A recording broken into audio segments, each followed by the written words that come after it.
Hello students, आज की इस वीडियो में हम पढ़ेंगे निर्णय लेने वाले संस्थान। आपकी MPSC 01 का ही एक अगला चैप्टर है ये, निर्णय लेने वाले संस्थान इसका नाम है। इसमें आपको बताया गया है कि हम जो भी नीतियाँ बनाते हैं, जो भी अपने देश के लिए निर्णय लेते हैं, उनमें कौन कौन से संस्थान जो है अपना योगदान देते हैं और किस तरह देते हैं। इसके बारे में आपको जो है पूरा चैप्टर यहाँ पे दिया हुआ है, इसी को हम डिस्कस करेंगे। और जिन पे इम्पोर्टेंट क्वेश्चन बनता है वो चीज़ें यहाँ पर मैंने ऐड करी है। बाकी अगर कुछ आपका रह जाता है इस चैप्टर में से, उसके लिए आपको नोट्स मिल जाएंगे और आपके इंपॉर्टेंट क्वेश्चन का आप आंसर किस तरह से दे सकते हैं, पूरी एक्सप्लेनेशन आपको जो है नोट्स में मिल जाएगी। वो आप हमसे व्हाट्सएप पर DM करके ले सकते हैं। यहाँ पे आपको जो है चैप्टर का टॉपिक क्लियर करवाया जाएगा। तो आप वीडियो को एंड तक देखें। अगर आप ये वीडियो भी देख लेते हैं स्टूडेंट, तो आपको काफ़ी चीज़ें यहाँ पे समझ में आ जाएगी। तो ये आपका यहाँ पे इतना बड़ा चैप्टर का नेम दे रखा है, निर्णय लेने वाले संस्थान, जिसमें विदेश मंत्रालय, राष्ट्रीय सुरक्षा परिषद, प्रधानमंत्री कार्यालय, संसद और संसदीय समितियों का विशेष संदर्भ। यहाँ पे इन सब चीज़ों का नाम यहाँ पे इसलिए लिया गया है ताकि आपके जो पूरे चीज़ें कवर हो सके। जो निर्णय लेने वाले संस्थान हैं, ये सभी जो है निर्णय लेने में, हमारे देश की नीतियाँ बनाने में, चाहे वो अंतर्राष्ट्रीय स्तर पे हो या राष्ट्रीय स्तर पर हो, ये सारी चीज़ें जो है योगदान देती है। तो विदेश नीति निर्धारण और विदेश मंत्रालय, सबसे पहले हम विदेश मंत्रालय की बात करेंगे, फिर राष्ट्रीय सुरक्षा परिषद और प्रधानमंत्री कार्यालय। उसके बाद जो संसद वाला टॉपिक है, ये मैंने आपके पिछली वीडियो में ऐड करा है। अपनी संसद के ऊपर एक अलग से पूरा चैप्टर है आपका, उसी को अगर आप वीडियो देख लेते हैं हमारी, तो उससे आपको काफ़ी कुछ समझ में आ जाएगा कि संसद और संसदीय समितियां क्या कार्य हैं उनके और किस प्रकार से वो योगदान देती है। तो वो वीडियो आप हमारे चैनल पे से देख सकते हैं। सबसे पहले विदेश मंत्रालय की यहाँ पे बात करते हैं। तो विदेश मंत्रालय क्या होते हैं? ये अंतर्राष्ट्रीय संबंध, या विदेश यहाँ पे लिखा है ना, यानी कि विदेशों से हमारे क्या संबंध है, इसके बारे में जानकारी रखता है। और विदेश में हमारे क्या चल रहा है, या जैसे कि दूतावास होते हैं, यानी एजेंसियां होती हैं, ये सब क्या करते हैं, जो लाइसेंस वगैरह बनाती हैं, पासपोर्ट्स जो बनाती हैं, ये सब क्या करती हैं कि हमारे दूसरे देश से में हमारे क्या चल रहा है उसके बारे में हमें जानकारी देती हैं, और किस प्रकार से हम दूसरे देश से अपने संबंध सुधार सकते हैं वो हमें बताती है। तो यहाँ पे विदेश मंत्रालय का ये योगदान है। इसके अलावा इसको थोड़ा और जानते हैं। विदेश मंत्रालय विदेशी संबंध मामलों के विशेषज्ञ ज्ञान का भंडार है, यानी कि ये हमारे विदेश के साथ कैसे संबंध हम रख सकते हैं, या फिर वो लोग के यहाँ पे क्या चल रहा है, ये सब चीज़ें हमें देते हैं। इसलिए इन्हें कहा जाता है कि ये विदेशी मामलों के संबंध में विशेष ज्ञान का भंडार होते हैं। विदेश मंत्री विदेश मंत्रालय का प्रमुख होता है। विदेश मंत्री की नियुक्ति राजनीति होती है और ये कैबिनेट का सदस्य होता है। इसीलिए ये आवश्यक नहीं कि विदेश संबंधी मामलों में निर्णय लेने का विशेषण हो। तो यहाँ पे आप ये समझ लीजिए कि विदेश के जो भी हम संबंध रखते हैं, या विदेशों से हमें जो भी जानकारी मिलती है उनके बारे में, ये सब हमें कौन देते हैं? विदेश मंत्रालय ही देते हैं। ये जहाँ पे जो भी इनके विदेश मंत्री होते हैं हमारे, वो हमें देते हैं। और जो दूसरे देशों में हमारे दूतावास होते हैं, वही लोग हमें जो है सारी जानकारियों को इकट्ठा करते हैं। दूसरे देश में वो हमारे देश के लिए काम कर रहे हैं, तो इन्हीं से हमें सारी जानकारियाँ मिलती हैं। सरकार में विदेश मंत्रालय MEA है। MEA क्या है? यहाँ पे मिनिस्ट्री ऑफ एक्सटर्नल अफेयर्स, ये सारे संबंधों का हमें किस प्रकार से बनाए जाने हैं, या फिर हमें दूसरे देश में क्या चल रहा है, यही बताती है हमें मिनिस्ट्री ऑफ एक्सटर्नल अफेयर्स। ये है हमारा विदेश मंत्रालय, जिससे इस प्रकार के प्रश्नों के लिए सही और शुद्धतापूर्व उत्तर देने की अपेक्षा की जाती है, क्योंकि विदेश मंत्रालय विदेशी संबंध मामलों के विशेषज्ञ ज्ञान का भंडार होते हैं। और हमें मतलब MEA जो है हमारा, इसी से हम जो है पूरे सारे प्रश्नों को जानने की यहाँ से उम्मीद रखते हैं कि यही हमें जो है हमारे संबंध सुधारेगा, किस प्रकार से हमें रखना है, और हमें शुद्धता से, यानी क्या किसी देश में चल रहा है उसकी भी हमें बिल्कुल ठीक प्रकार से जानकारी देगा। तो यही सब चीज़ें हमें जो है विदेश मंत्रालय हमारा कौन है, मिनिस्ट्री ऑफ एक्सटर्नल अफेयर्स, हमें बताते हैं। विदेश मंत्रालय यहाँ पे जो है इस प्रकार से योगदान देते हैं। हमें किसी भी देश के साथ संबंध बनाना हो, हमारी अगर कुछ भी कमी आए हमारे देश में, तो हम दूसरे देश के साथ संबंध बना के किस तरह से वो पूरा कर सकते हैं, ये सब चीज़ें हमें ये विदेश मंत्रालय देता है, हमें राय देता है ये कि हम जो मतलब संबंध बना रहे हैं वो उस देश के साथ ठीक है कि नहीं, और हम अगर कुछ जैसे व्यापार करना चाहते हैं तो हमें किस देश के साथ करना चाहिए, कौन सी जो है बेहतर कंट्री है, ये सब हमें विदेश मंत्रालय से पता चलता है। इसके बारे में आप जो है और भी चीज़ें ऐड कर सकते हैं, यहाँ पे नोट्स में आपको मिल जाएगा। ये मैंने आपको शॉर्ट में विदेश मंत्रालय क्या है, इसका कार्य क्या है, ये यहाँ पे मैंने आपको बता दिया। अगर आपका क्वेश्चन ये पूरा बनेगा, निर्णय लेने वाले संस्थानों में से विदेश मंत्रालय या फिर राष्ट्रीय सुरक्षा परिषद के कार्यों को बताइए, तो इस तरह से आप विदेश मंत्रालय के कार्य बता सकते हैं। दूसरा है राष्ट्रीय सुरक्षा परिषद। ये भी हमारी विदेश नीति को प्रभावित करता है। हम जो भी नीतियाँ बनाते हैं वो हमारी राष्ट्रीय सुरक्षा परिषद के हिसाब से भी बनाते हैं।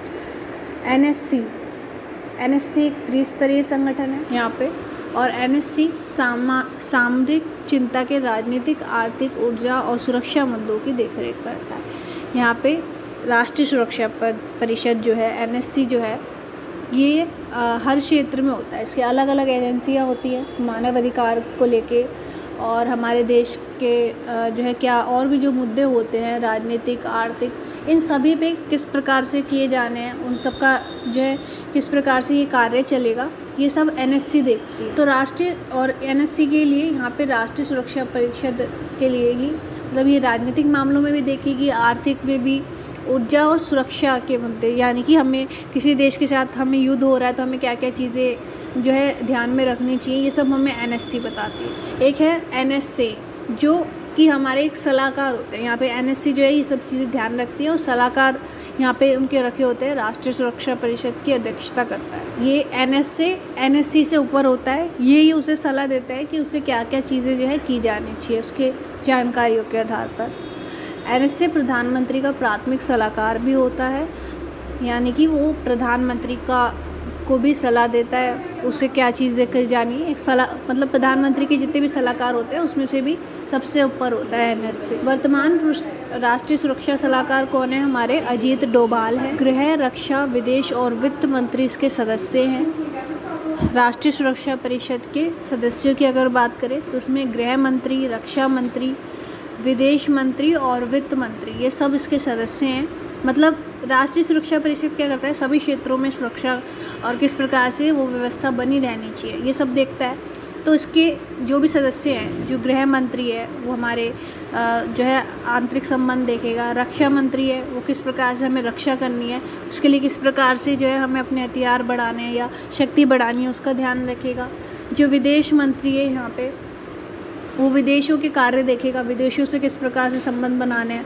वित्त मंत्री हमारे वित्त की सुरक्षा करेगा, जो हमारे मुद्रा से रिलेटेड जो भी कार्य है उसकी सुरक्षा करेगा। तो ये सब जो है राष्ट्रीय सुरक्षा परिषद के सदस्य हैं। इस परिषद में रक्षा मंत्री के वैज्ञानिक सलाहकार, रक्षा के क्षेत्र में नामित विशेषज्ञ, विशेष सेवा के सेवानिवृत्ति अधिकारी, शिक्षाविद और वरिष्ठ नौकरशाह और सेना प्रमुख जैसे कुछ विशेषज्ञ भी शामिल होते हैं, जो कि सरकार को सलाह देते हैं कि उन्हें क्या किया जाना चाहिए। एक रक्षा मंत्री के सलाहकार होते हैं, और वरिष्ठ नौकरशाह यानी कि जो भी हमारे देश में किस प्रकार से नौकरशाही होती है जो ये कार्य करेगी, और उसमें सारे जितने भी नौकरशाही में जितने भी सदस्य होते हैं सब वरिष्ठ होते हैं। तो ये किस प्रकार से हमारे सुरक्षा परिषद में यानी कि किस प्रकार से हमारे जो भी हम कानून नियम बना रहे हैं अपनी सुरक्षा के लिए ये चलाने हैं, ये सब बताती है, हमें सलाह देती है इन सब चीज़ों की, और किस प्रकार से लोगों की जो है नियुक्ति करनी है ये सब हमें बताती है। और इनके मेन कार्य क्या है यहाँ पे राष्ट्रीय सुरक्षा परिषद का अगर आपका क्वेश्चन बनता है तो आप ये लिख सकते हैं, ये भारत के प्रधानमंत्री के कार्यालय के तहत संचालित होते हैं, यानी कि प्रधानमंत्री द्वारा ही जो है ये उनके हिसाब से कार्य करते हैं। सरकार की कार्यकारी शाखा और खुफिया सेवाओं के बीच संपर्क करते हैं, और एजेंसियों के बीच जो है सारे ये संपर्क बढ़ाते हैं, किस प्रकार से कोई एजेंसी काम कर रही है और हमें उस हिसाब से अपना काम कैसे बढ़ाना चाहिए। खुफिया तथा सुरक्षा संबंधी मुद्दों पर नेतृत्व को सलाह देते हैं, किस प्रकार से वो चीज़ें चलाई जानी चाहिए इसकी जो है सलाह भी देते हैं ये सुरक्षा परिषद। तो ये आप जो है अगर आपका क्वेश्चन बनता है इसमें यहाँ पे मैंने आपको ये बता दिया राष्ट्रीय सुरक्षा परिषद के क्या कार्य है, कौन अभी हमारे जो है रिसेंट का है अजीत डोभाल है, और इसके क्या क्या सदस्य हैं ये आपको पता चल गया होगा। और राष्ट्रीय सुरक्षा परिषद में किस प्रकार से ये लोग जो है कार्य करते हैं, अपने हर क्षेत्र के अलग अलग जो है परिषद यहाँ पे बनाए गए हैं। तो ये सब जो है अलग अलग तरीके से अपने सारे कार्य को संभालते हैं। विदेश मंत्री विदेशों के संबंध को सुधारेगा, रक्षा मंत्री किस प्रकार से रक्षा हमें अपनी सुरक्षा हमें अपने देश की करनी चाहिए ये बताएगा, और वित्त मंत्री हमारे जो है वित्त को किस प्रकार से हमें व्यवस्थित करना है सही जगह पे ये बताएगा। तो ये सब इसके सदस्य हैं और इन्हीं के बारे में अगर आप लिख देते हैं यहाँ पे तो इसी तरह से अगर आप लिखते हैं तो आपको यहाँ पे काफ़ी अच्छा क्वेश्चन बन जाता है और इसके मार्क्स भी आपको अच्छे मिलेंगे। और बाकी अगर आपको इसकी एक्सप्लेनेशन चाहिए तो आप नोट्स ले सकते हैं। अब यहाँ पे प्रधानमंत्री का कार्यालय क्या है, प्रधानमंत्री जो है हमारी नीति बनाने में किस प्रकार से योगदान देते हैं। प्रधानमंत्री के कार्य हम सभी को पता है प्रधानमंत्री के बारे में।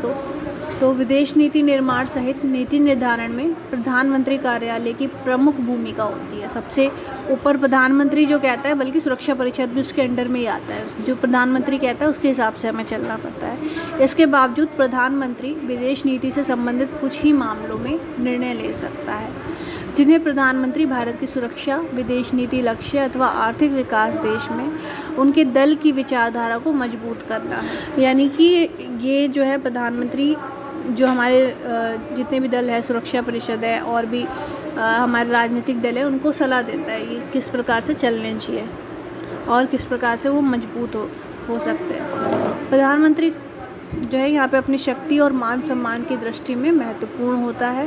प्रधानमंत्री कार्यालय में अनेक जो है संयुक्त सचिव, उप सचिव, विशेष कार्य अधिकारी और अन्य अधिकारी होते हैं और प्रत्येक अधिकारी प्रधानमंत्री के कार्यालय से संबंधित अलग अलग कामों को देखता है।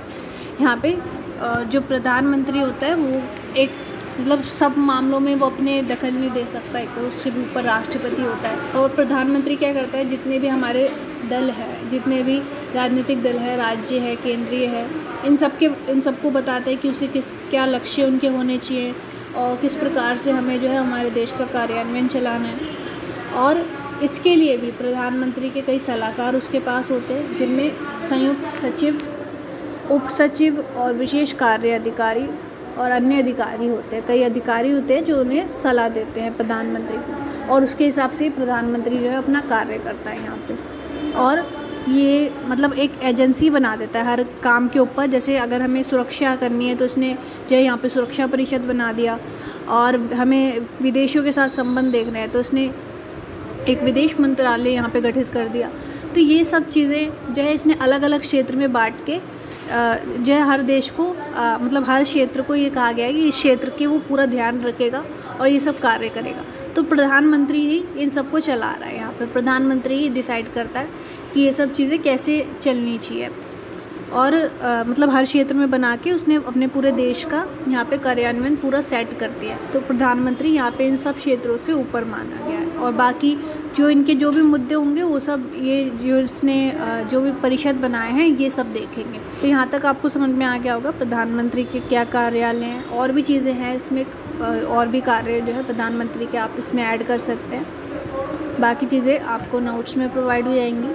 नोट्स आप हमसे व्हाट्सएप पे डीएम करके ले सकते हैं। और स्टूडेंट अगर आपका कोई नेक्स्ट टॉपिक है तो आप हमें कमेंट में बता सकते हैं। तो thank you so much students, video को एंड तक देखने के लिए।